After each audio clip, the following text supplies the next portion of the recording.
শহরের এক কোণে পুরনো জীর্ণ এক বাড়ির দোতলায় বাস করতেন হরিপদবাবু। বয়স ৮০ পেরিয়েছে। পৃথিবীতে কেউ নেই তার। স্ত্রী বহু আগেই চলে গেছেন। একমাত্র ছেলে বিদেশে গিয়ে আর ফিরেই দেখেনি। দিন কাটত একাকিত্বে। সকালের চা, দুপুরের ভাত, রাতের রুটি, এই ছিল জীবনের একমাত্র রুটিন। অবসরপ্রাপ্ত স্কুল শিক্ষক হরিপদবাবুর সঙ্গী ছিল কিছু পুরনো বই আর একগাদা স্মৃতিকথা, কিন্তু জীবনের মানে যেন হারিয়ে ফেলেছিলেন তিনি। একদিন সকালে জানালার পাশে বসে তিনি দেখলেন বাড়ির পাশের সরু গলি দিয়ে ছুটে যাচ্ছে কিছু পথশিশু। ধুলো, নোংরার মাঝে তাদের শৈশব বিলীন হয়ে যাচ্ছে। তাদের চোখে কোনো স্বপ্ন নেই, হাতে নেই কোনো বই। এই দৃশ্য হরিপদবাবুর মনে এক নূতন আলোড়ন তুলল। তিনি সিদ্ধান্ত নিলেন তার জীবনের শেষ সঞ্চয় লাগাবেন এক মহৎ কাজে। বাড়ির নিচতলার অব্যবহৃত অংশটিকে বানাবেন এক পাঠাগার।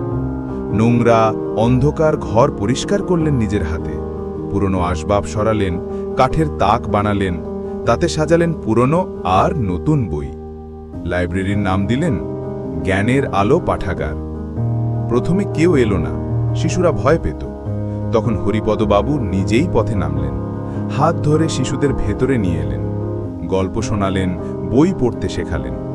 তার হাসি আর মমতায় শিশুদের ভয় গলে গেল। ধীরে ধীরে বিকেলের আকাশ মুখরিত হতে লাগলো শিশুদের হাসিতে।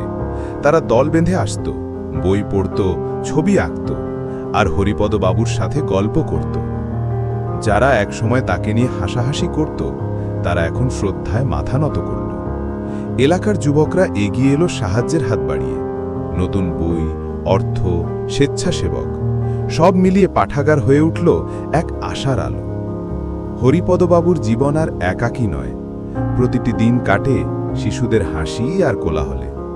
তিনি আর মৃত্যুর কথা ভাবেন না, ভাবেন কিভাবে আরও বেশি শিশুর কাছে পৌঁছে দেবেন জ্ঞানের আলো। জ্ঞানের আলো পাঠাগার এখন কেবল একটি ঘর নয়, এটি হরিপদবাবুর ত্যাগের চিরন্তন স্মারক, যা বহু বছর ধরে ছড়িয়ে যাবে শিক্ষার আলো।